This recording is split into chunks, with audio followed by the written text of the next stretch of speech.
Nous sommes en 1923. Après un dernier court-métrage avec des prises de vue réelles, Alice's Wonderland, le studio de Walt Disney doit déposer le bilan en juillet de cette année. Tout comme dans la réalité, il va alors fonder avec son frère Roy Disney Bros qui deviendra Walt Disney Studios en 1926. Après avoir produit la série Alice's Comedy, qui sera vite en perte de vitesse, il décide d'inventer un nouveau personnage, Oswald le lapin chanceux. Il conclut alors un contrat avec Universal Studios afin de réaliser une série à partir de son personnage. Seulement en 1927, à la suite d'un litige, Universal Studios manque de lui voler son personnage. Après un procès mouvementé, Walt Disney réussit à garder les droits de son personnage, Oswald le lapin chanceux, et obtient des dédommagements, ce qui lui permet de lancer sa propre production. Il se trouve que le succès auprès du grand public de ce personnage, déjà amorcé par le studio Universal et sa série, dépasse de loin toutes les espérances. Très vite aux États-Unis, les produits dérivés de la série se vendent comme des petits pains, ici vendus par Disney bien avant l'apparition de Mickey comme dans la réalité. L'engouement est tel que des clubs de fans de Oswald le lapin apparaissent partout, et que les personnages d'Universal Studios, face à cette concurrence écrasante, s'effacent petit à petit des écrans. Oswald le lapin, grâce à son succès grandissant, va s'exporter à l'international, principalement dans les autres pays occidentaux, permettant à Walt Disney Studios d'engranger des profits monstrueux et de réaliser qu'exporter ses produits à l'international est très bénéfique. Oswald le lapin devient alors la première figure de la pop culture connue mondialement. De très nombreux personnages viennent petit à petit, au fil des années, enrichir l'univers d'Oswald. Par exemple la vache Clarabelle, Donald, Pluto, Dingo et également Mickey Mouse, une petite souris qui ne rencontrera pas énormément de succès, car étant tout simplement trop similaire à Oswald le lapin. Ces nouveaux personnages et leurs séries s'exportent à l'international et permettent aux studios d'engranger des bénéfices plus que conséquents ainsi que de s'imposer dans les cinémas du monde entier. Ces bénéfices permettent également à Walt Disney de réaliser ses ambitions plus tôt, avec notamment l'arrivée du premier dessin animé en couleur en 1930 et de son premier long métrage en 1935. À travers Disney Studios, la culture américaine étend petit à petit son aire d'influence. Certains dirigeants mondiaux, comme Adolf Hitler, sont de très grands fans des films de Walt Disney Studios. Le Führer ira même jusqu'à produire une série de dessins animés appelée sobrement Dietrich le lapin à rien, et ce afin d'enrichir la propagande nazie à destination des très jeunes enfants. Mais Walt Disney, au-delà du divertissement pur et dur, avait également d'autres ambitions pour son entreprise. Et également une vision de société idéale, de monde parfait qu'il commence tout juste à avoir les moyens de réaliser étant donné les profits monstrueux engendrés par toutes ces séries. Capitalisant sur ses nombreux succès, sa notoriété et sa fortune devenue gigantesque, Walt Disney va créer toute une série d'entreprises destinées à exporter le modèle ainsi que l'esprit de son entreprise dans tout un tas de domaines. Notamment la restauration, en rachetant à grand prix une petite chaîne de restauration nommée McDonald's et profitant de son expertise. L'enseignement, en créant un modèle d'école privée révolutionnaire pour l'époque, alliant à la fois activité ludique et apprentissage classique. Ou encore la presse papier, la radio et le cinéma. Ces entreprises se développent, devenant des mastodontes commerciaux, étalant ainsi l'influence d'un consortium Disney désormais gigantesque. Grâce à l'immense succès que rencontrent ces entreprises ainsi qu'à sa fortune énorme, Walt Disney va entretenir un rapport privilégié avec toutes les administrations présidentielles qui vont se succéder.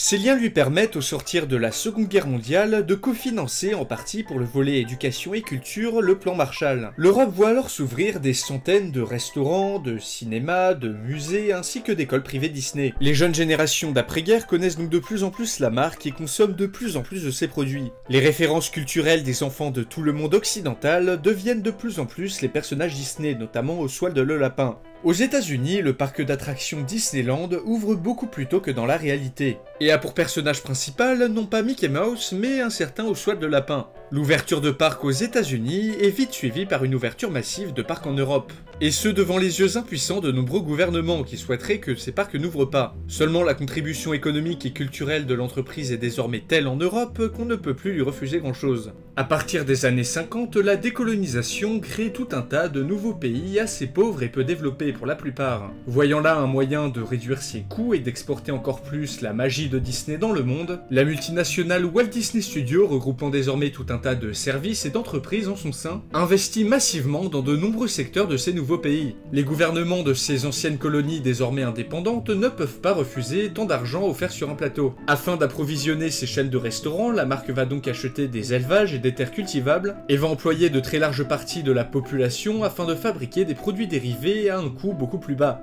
Disney investit également dans le logement en construisant des Disney villages gigantesques pour tous ses ouvriers afin de les loger eux et leurs familles. Toutes ces villes et villages sont construits sur le modèle imaginé par Walt Disney, Epcot.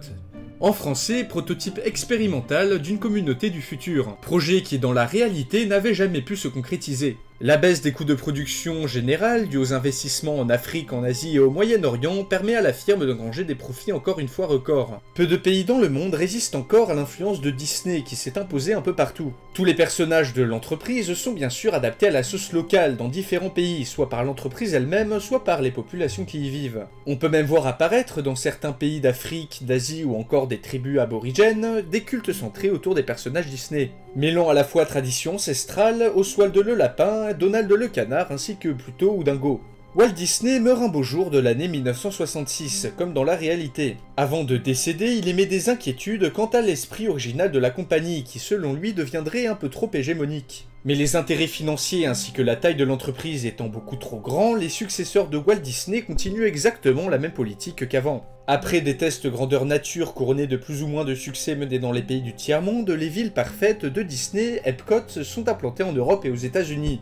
Les résultats étant plutôt positifs et les habitants heureux dans ces villes Disney, de nombreux pays veulent importer le modèle. Des villes Disney vont donc se créer un peu partout à travers les États-Unis, mais également à travers le monde. Ces villes étant construites de manière à avoir tout de disponible sur place, les habitants n'en sortent que très rarement et forment des communautés très soudées autour de l'esprit Disney. Certains pays comme la Chine ou encore l'Union soviétique copient le modèle de ville idéale de Disney mais l'adaptent à leur sauce avec des héros nationaux. Dans les années 1980, la communauté Disney, c'est-à-dire le nom donné aux employés de l'entreprise, leurs familles et à tous les habitants des villes parfaites, se voit pour la première fois après la fondation de leur parti politique représentés au Parlement national. Et ce en raison de leur poids démographique et électoral de plus en plus important, les habitants des villes parfaites de Disney faisant beaucoup plus d'enfants que la moyenne. Quand tout est construit dans une ville afin de bien s'occuper et de divertir les enfants continuellement, pourquoi se priver d'en faire? Ce sera la première fois qu'une entreprise privée sera représentée officiellement dans les instances politiques d'un pays.